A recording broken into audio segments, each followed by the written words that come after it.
কালনার প্রাক্তন তৃণমূল বিধায়ক তাকে যখন ত্রাণ দুর্নীতির অভিযোগে আটক করছে পুলিশ, তখনই অন্যদিকে নামখানা সেখানে আবার এক তৃণমূল নেতার গোডাউন থেকে উদ্ধার হয়েছে প্রচুর সরকারি ত্রাণ সামগ্রী।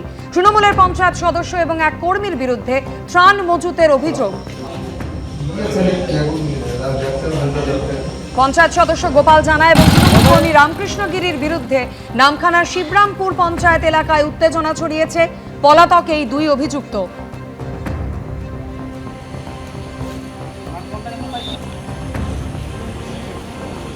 আসে এখান থেকে ভাগ করা হয়, আর ওর মধ্যে 2-3 জনের পাওনা আছে, সেটা দেওয়া হয়নি, যে ছোট কাটা। আর যেটা বড় বান্ডেল ওটা আমার ননদের সঙ্গে হাত করে পাতিবনা থেকে ওখান থেকে একটা কিনা হয়েছে, মানে বড় ব্যান্ডেল। সরকারি ত্রাণ কিনেছেন? মানে যেরকম হয় কম পয়সা পাওয়া যায় সেরকম, সেটা পাতিগত হিসেবে কেউ বিক্রি করলে সেখান থেকে কমে পাইছি। কোথায় বিক্রি হচ্ছিল? পাতিবনায় ওখানটা যে যেরকম পাতি করে। আমার জায়গাটা বড়, ঘর আছে বলে বেশি না, ওই কয়েকদিন আগে ভোটের আগে। কারা করে? কোন দল? তৃণমূল। যারা লক্ষ্মীর ভান্ডার লুট করেছেন কাউকে ছাড়া হবে না। ডিজিপিকে বলা হয়েছে এসআইটি গঠন করতে। ফের একবার লক্ষ্মীর ভান্ডারে দুর্নীতির অভিযোগ নিয়ে কড়া বার্তা দিলেন মুখ্যমন্ত্রী। তদন্ত কি যেতে পারে কেন্দ্রীয় এজেন্সির হাতে, তেমন ইঙ্গিত মিলেছে শুভেন্দু অধিকারীর মন্তব্যে। লক্ষ্মীর ভান্ডার লুট করেছেন, মানি লন্ডারিংয়েও এদের কেসকে ট্রান্সফার করার জন্য আমরা ডাইরেকশন দিয়েছি। লক্ষ্মীর ভান্ডারে লুট, মহিলাদের জন্য চালু প্রকল্পের টাকা গেছে তৃণমূল নেতাদের অ্যাকাউন্টে। এবার খুলতে চলেছে তৃণমূল জমানার আরেক দুর্নীতির ফাইল। তদন্ত কি যেতে পারে কেন্দ্রীয় এজেন্সির হাতে?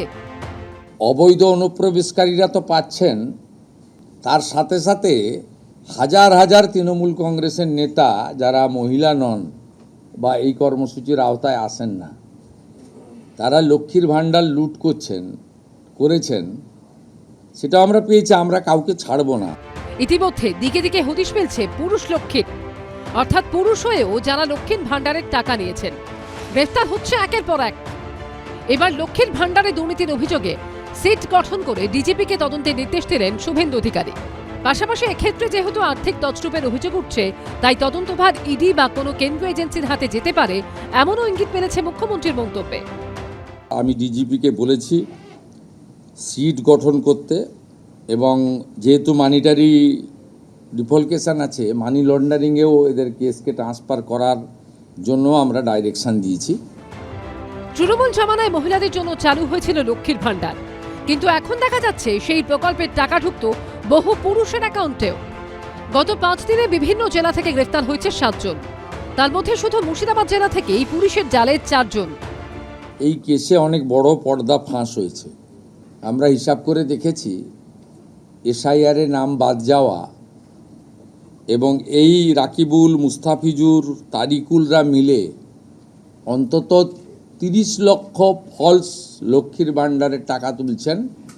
30 লক্ষ গুণিতক 1,500 টাকা করে যদি হিসাব করেন, কত হাজার কোটি টাকা আপনাদের জনগণের টাকা কিভাবে এরা লুট করেছে। এই লুটেরাদের পার্টি, এটা তার প্রমাণ। আমরা এদেরকে একেবারে গ্রাসরুট থেকে ক্র্যাকডাউন করব আইনের মাধ্যমে। লক্ষ্মীর ভান্ডারের টাকা নেওয়ার অভিযোগে ইতিমধ্যে বহরমপুর থেকে রাকিবুল শেখ ও রঘুনাথগঞ্জ থেকে গ্রেফতার হয়েছেন মুস্তাফিজুর রহমান। গ্রেফতার করা হয় রঘুনাথগঞ্জের বাসিন্দা তারিকুর রহমানকেও। অভিযোগ, তৃণমূল আমলে তারিকুরের পরিবারের 8টি অ্যাকাউন্টে ঢুকেছে লক্ষ্মীর ভান্ডারের টাকা। এর মধ্যে 3টি অ্যাকাউন্ট তারিকুরের, 3টি তাঁর স্ত্রীর ও 2টি অ্যাকাউন্ট তাদের ছেলের নামে। অর্থাৎ একা তারিকুর রহমানই নিজের ও পরিবারের নামে মাসে মোট 12,000 টাকা পেয়েছেন। রবিবারই গ্রেফতার করা হয় তৃণমূল পরিচালিত ডোমকল পঞ্চায়েত সমিতির সভাপতি শাহানা বিশ্বাসের স্বামীকে। ধৃত তৃণমূল নেতা শরীফুল ইসলামের বিরুদ্ধে অভিযোগ, তার 3টি ব্যাংক অ্যাকাউন্টে লক্ষ্মীর ভান্ডারের 1,500 করে প্রতি মাসে ঢুকত 4,500 টাকা। অন্যদিকে পশ্চিম মেদিনীপুরের চন্দ্রকোনা ও হুগলির রিষ্টা থেকে গ্রেফতার করা হয়েছে তৃণমূলের 3 লক্ষ্মী ছেলেকে। একদিকে জালিয়াতে গ্রেফতার, অন্যদিকে সাধারণ মানুষের কাছে অন্নপূর্ণা যোজনার সুফল পৌঁছে দেওয়ার কাজও চলছে জোর গতিতে। ভবানীপুর বিধানসভার অন্তর্গত 70 নম্বর ওয়ার্ড অফিসে অন্নপূর্ণা যোজনার সহায়তা ক্যাম্প করছে কলকাতা পুরসভা। সেখানে উপস্থিত থেকে সহযোগিতা করছেন এই ওয়ার্ডের তৃণমূল কাউন্সিলর অসীম বসু। মঙ্গলবারও চলবে এই ক্যাম্প। সুমন খরাই, উজ্জ্বল মুখোপাধ্যায় ও রাজীব চৌধুরী রিপোর্ট, এবিপি আনন্দ। বকেয়া ডিএ নিয়ে সোমবার সরকারি কর্মচারী সংগঠনগুলোর সঙ্গে বৈঠক করলেন মুখ্যমন্ত্রী। বৈঠকে যে আলোচনা হয়েছে তাতে খুশি সরকারি কর্মচারী সংগঠনগুলো। বৈঠকে সংগ্রামী যৌথ মঞ্চ ছাড়াও বিভিন্ন কর্মচারী সংগঠনের সদস্যরা উপস্থিত ছিলেন। ক্ষমতায় এসেই সপ্তম বেতন কমিশনে অনুমোদন দিয়েছে রাজ্যের বিজেপি সরকার। সোমবার বকেয়া ডিএ নিয়ে সরকারি কর্মচারী সংগঠনগুলোর সঙ্গে বৈঠক করলেন মুখ্যমন্ত্রী। বৈঠকে যে আলোচনা হয়েছে তাতে খুশি সরকারি কর্মচারী সংগঠন।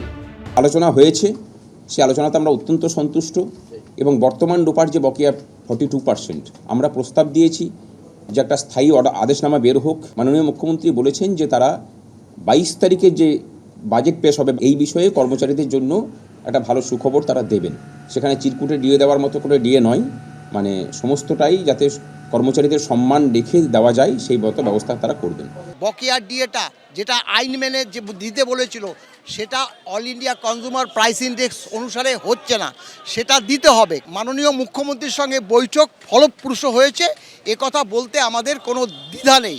আমরা এই যে গ্র্যান্ট ইন এইড মানে শিক্ষক অশিক্ষক বোর্ড কর্পোরেশন তার কথা বলেছি, তারা যাতে এই বকেয়াটা পায় সেটা কিন্তু দিতে হবে। বকেয়া ডিএর পাশাপাশি নতুন বেতন কমিশন সহ আরও একাধিক বিষয়ে সদর্থক আলোচনা হয়েছে বলে জানিয়েছে সরকারি কর্মচারী সংগঠনগুলি। নতুন যে পে কমিশন হয়েছে সেই পে কমিশন কাজ শুরু করবে এবং সেখানে আমাদের যে রিকমেন্ডেশন সেটা আগামী 4-5 দিনের মধ্যে পাঠাতে বলেছেন এবং বলেছেন যে জানুয়ারি মাসের দিকে তারা সেটাকে চালু করার চেষ্টা করবেন। আনন্দের খবর যে নিয়মিতভাবে মুখ্যমন্ত্রী নিজে বসা, মুখ্য সচিবের নেতৃত্বে কমিটির সাথে কর্মচারী সংগঠনগুলো বসার মতো একটা করে মেকানিজম তারা তৈরি করছেন। মুখ্যমন্ত্রী নিজেই সেটা প্রস্তাব দিয়েছেন। প্রতিশ্রুতি মিলেছে স্থায়ী পদে স্বচ্ছতার সঙ্গে নিয়োগেরও।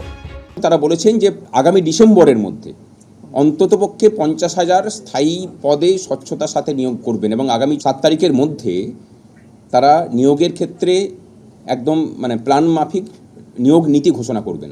আজকে যদি তারা আমাদেরকে সেই সভায় ডাকতেন, সেখানে আমাদের যা বক্তব্য সুনির্দিষ্টভাবে আমরা বলতাম, আমাদের আন্দোলন শুধুমাত্র অর্থনৈতিক দাবি দেওয়ার মধ্যে সীমাবদ্ধ নয়। আমাদের আন্দোলন সামগ্রিকভাবে সমস্ত অংশের কর্মচারী এবং খেটে খাওয়া মানুষের দাবি নিয়েও আমরা লড়াই আন্দোলন সংগঠিত করি। যা শুনেছি এখন অবধি তাতে সেই ধরনের কোনো আশার আলো কর্মচারীদের যে আশা দেখেছিলেন, আমার মনে হয় কর্মচারীরা আশাহত হয়েছে। বৈঠকে সংগ্রামী যৌথ মঞ্চ ছাড়াও হাজির ছিলেন confederation of state government employees, সরকারি কর্মচারী পরিষদ সহ একাধিক সংগঠন। 42% পিছিয়ে আছি, এটা ভালো লক্ষণ নয়। 22শে জুন আমি এমন একটা ডিসিশন নেব যার ফলে সেন্ট্রালের সঙ্গে আমাদের ব্যবধানটা আস্তে আস্তে ঘুচে যাবে। ভোট অন অ্যাকাউন্টে যেটা 4% ছিল এটা গ্রেট ধাপ্পা ছিল, আসলে অগাস্ট মাসের আগে ওটা কার্যকরী কথা ছিল না। 22শে জুন সেটাও ডিক্লেয়ার হয়ে যায়। এই দিন প্রায় 1 ঘন্টা 40 মিনিট ধরে বৈঠক চলে। সুমন খরাই, সৌভিক মজুমদার ও সুদীপ্ত আচার্যর রিপোর্ট, এবিপি আনন্দ। এবিপি আনন্দ, এগিয়ে থাকে, এগিয়ে রাখে।